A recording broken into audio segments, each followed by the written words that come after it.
चर्चा का विषय बना हुआ है अनुच्छेद 142। अब उपराष्ट्रपति जगदीप धनखड़ ने अपनी नाराजगी जताई है, ऐतराज जताया। उन्होंने कहा है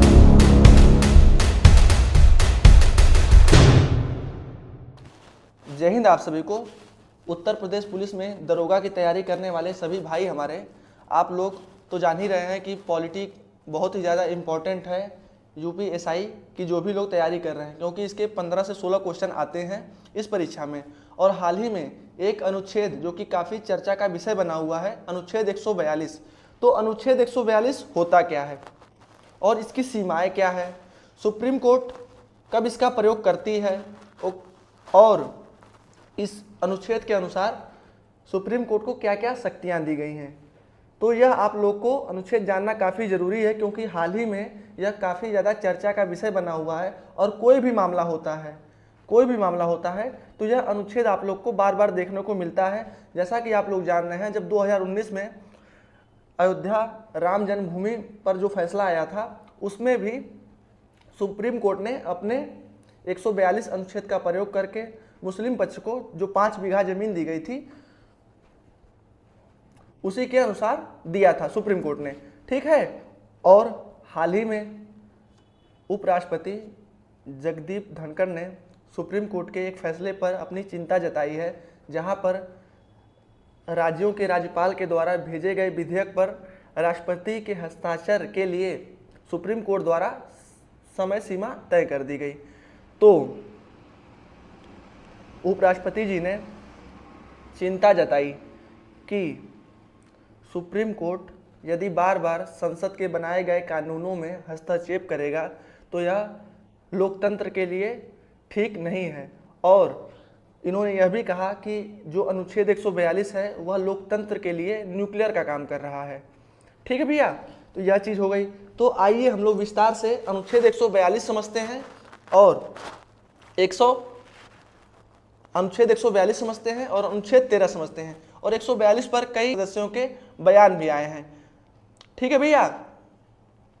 तो आखिरकार ये अनुच्छेद 142 है क्या, ठीक है, यह आप लोग को जानना जरूरी है। और यूपीएसआई में मेरे हिसाब से इससे कभी ना कभी तो क्वेश्चन बनेगा है, और कुछ संबंधित वाद भी हैं, वह भी आप लोगों को समझना चाहिए कि सुप्रीम कोर्ट ने कब कब इसका प्रयोग किया है, पहली चीज़। और अनुच्छेद 13 क्या होता है, यह भी आप लोग जो भी यूपीएसआई के एस्पिरेंट हैं उनको जानना जरूरी है, क्योंकि क्वेश्चन यहाँ से बन सकता है, क्योंकि ये हाल ही में चर्चा का विषय बना हुआ है।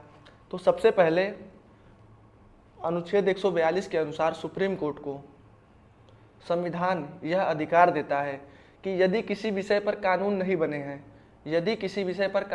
बने हैं तो सुप्रीम कोर्ट अपने विवेकानुसार उस पर कानून बना सकता है और किसी को न्याय दे सकता है। और यह कानून तब तक मान्य होगा जब तक कि संसद कोई नया कानून नहीं बना देती है। पहली चीज़ समझ में आ गई ना कि यदि किसी विषय पर कानून नहीं बना हुआ है तो सुप्रीम कोर्ट अपने विवेक के अनुसार अपनी शक्तियों का प्रयोग करके उस विषय पर कानून बना सकती है। और जब यह संसद के द्वारा कोई कानून बना लिया जाएगा तो वह कानून माना जाएगा, मतलब संसद वाला कानून माना जाएगा, ठीक है।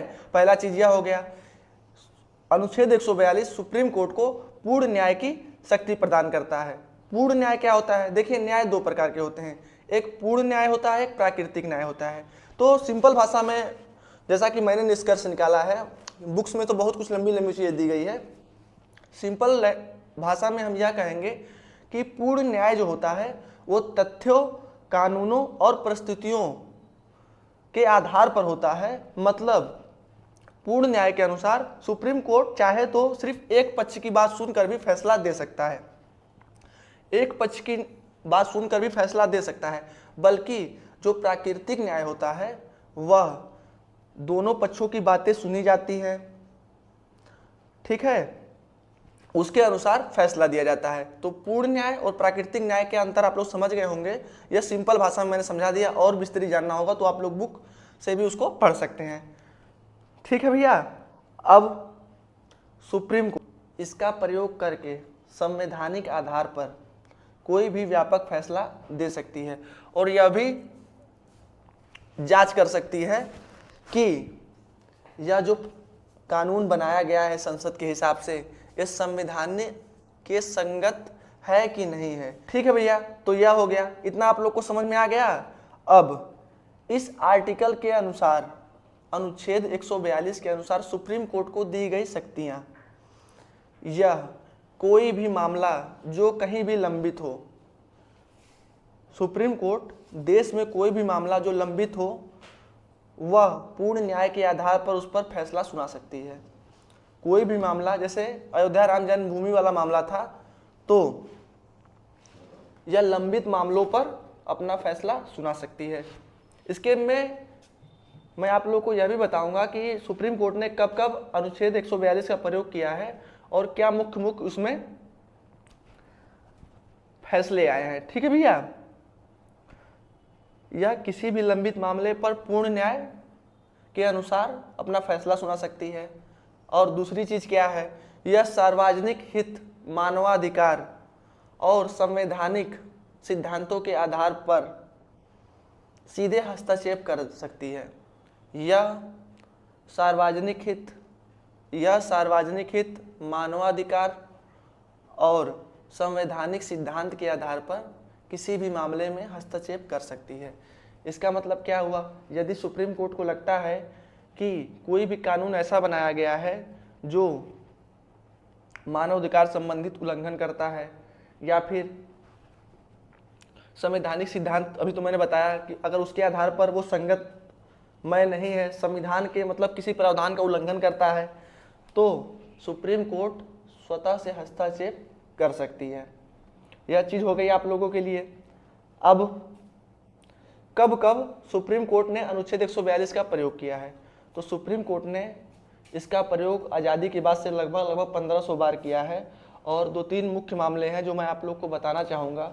सबसे पहला मामला यह था कि 1984 में जो भोपाल गैस त्रासदी हुई थी, उसके जो पीड़ित थे, आप लोग जान रहे हैं ना कि मिथाइल आइसोसाइनेट का भोपाल में रिसाव हो गया था और जिससे कई लोग मारे गए थे। तो उसके जो पीड़ित थे, मतलब पीड़ित के परिजन या पीड़ित स्वयं पीड़ित, तो उनको मुआवजा दिलाने के लिए सुप्रीम कोर्ट ने अनुच्छेद 142 का प्रयोग किया था। इस मामले का नाम है यूनियन कार्बाइड मामला। तो यूनियन कार्बाइड मामले में सन 1989 में सुप्रीम कोर्ट ने अनुच्छेद 142 का प्रयोग करके इसका जो पीड़ित थे, मतलब मिथाइल आइसोसाइनाइड गैस के जो पीड़ित थे, उनको मुआवजा दिलाया था। और दूसरा केस यह आता है तमिलनाडु राज्य बनाम के बालू। इस मामले में सुप्रीम कोर्ट ने यह फैसला दिया था कि जो हाईवे हैं, चाहे राष्ट्रीय हो चाहे राज्य के हो, चाहे राष्ट्रीय हो चाहे राज्य के हो, उनके 500 मीटर के अंदर जो भी दारू के ठेके होंगे, दारू या और शराब के ठेके होंगे, वह अवैध होंगे। राष्ट्रीय हाईवे के 500 मीटर के अंदर या राज्य के हाईवे के 500 मीटर के अंदर जो भी दारू के ठेके होंगे वह अवैध होंगे।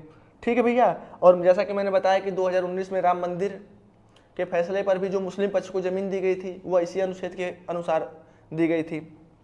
यह तो हो गई इनकी शक्तियाँ और किन मामलों में इन्होंने फैसला दिया है। अब आ जाते हैं हम लोग कि इसकी आलोचना क्या होती है।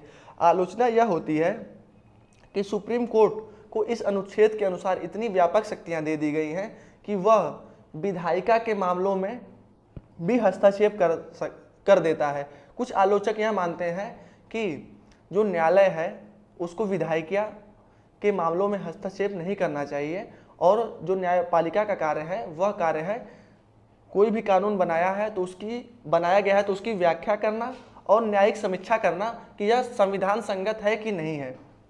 यह आलोचकों का तर्क है। ठीक है भैया, इतना आप लोग को समझ में आ गया।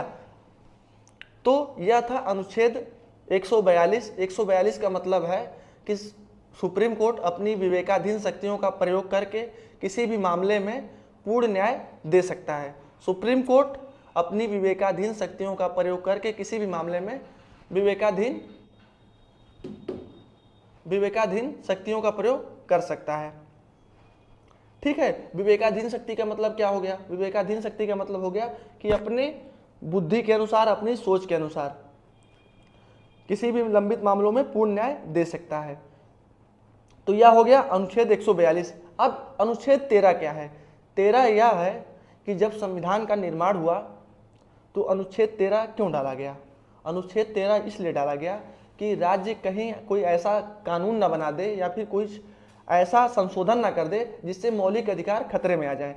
ठीक है भैया, तो यह हो गया। तो अनुच्छेद 13 क्या कहता है? अनुच्छेद 13 एक यह कहता है कि संविधान लागू होने के पूर्व जितने भी कानून थे, संविधान लागू होने के पूर्व जितने भी कानून थे जो मौलिक अधिकारों का उल्लंघन करते हैं वह स्वतः शून्य माने जाएंगे, मतलब आज से शून्य माने जाएंगे। 13(2) क्या कहता है? 13(2) यह कहता है कि संविधान लागू होने के बाद जितने भी कानून बनाए जाएंगे यदि वह संविधान के मौलिक अधिकारों का उल्लंघन करते हैं तो वह शुरू से ही शून्य माने जाएंगे। ठीक है। अनुच्छेद 3 क्या कहता है? 13(3) क्या कहता है? अनुच्छेद 13(3) यह कहता है आप लोगों को कि कानून की परिभाषा क्या है। कानून की परिभाषा यह है कि संसद के द्वारा पास अधिनियम या कानून, संसद के द्वारा पास कोई भी अधिनियम या कानून। ठीक है भैया, यह 13(3) हो गया। और 13(4) क्या कहता है? 13(4) में उस समय प्रधानमंत्री इंदिरा गांधी जी थी तो उन्होंने एक संशोधन किया और 13(4) क्लास जोड़ा उसमें। उन्होंने 1971 में 24वां संविधान संशोधन हुआ था तो उन्होंने यह क्लास जोड़ा कि जो संविधान संशोधन है, संविधान संशोधन किस भाग में है और किस अनुच्छेद में है? अनुच्छेद 368 में है। किस भाग में है आप लोग बताइएगा। तो जो संविधान संशोधन है वह इस अनुच्छेद के अंतर्गत नहीं आएगा। संविधान संशोधन अनुच्छेद 13 के अंतर्गत नहीं आएगा। तो 4 क्लास हैं, आप लोग को जानना जरूरी है। हो सकता है 13(3) पूछ दे, 13(4) पूछ दे, 13(1) पूछ दे। इसका नोट्स बना लीजिएगा। तो 13(1) का मतलब है कि संविधान लागू होने से पहले जितने भी ऐसे कानून हैं जो मौलिक अधिकारों का उल्लंघन करते हैं वह स्वतः शून्य माने जाएंगे। 13(2) यह कहता है कि राज्य मतलब देश कोई ऐसा कानून नहीं बनाएगा कि जो मौलिक अधिकारों का उल्लंघन करेंगे। अगर बना देता है तो वह स्वतः से शून्य माने जाएंगे। और 3, कानून की परिभाषा दी गई है। कानून की परिभाषा क्या है आप लोगों को मैं बताया हूं कि संसद के द्वारा पास कोई भी अधिनियम। ठीक है। और 4 में 24वें संविधान संशोधन के माध्यम से श्रीमती इंदिरा गांधी जी ने एक क्लास जोड़ दिया 13(4). 13(4) का मतलब यह है कि जो संविधान का संशोधन होगा वह इसमें नहीं आएगा, मतलब जो अनुच्छेद 368 है वह 13 में नहीं आएगा। ठीक है भैया, इतना हो गया है। अब आप लोग बताइएगा यह पाठ कैसा लगा, इसको नोट कर लीजिएगा और विस्तृत जानकारी के लिए आप लोग बुक को प्रिफेयर कर सकते हैं। हो सकता है यूपीएसआई में अनुच्छेद 142 या अनुच्छेद 13 सिर्फ आप लोगों से पूछ दिया जाए। ठीक है, इसको नोट्स बना करके आप लोग रख लीजिएगा। आप लोग बताइए कि जानकारी आप लोगों को कैसे लगी। जय हिंद, जय भारत।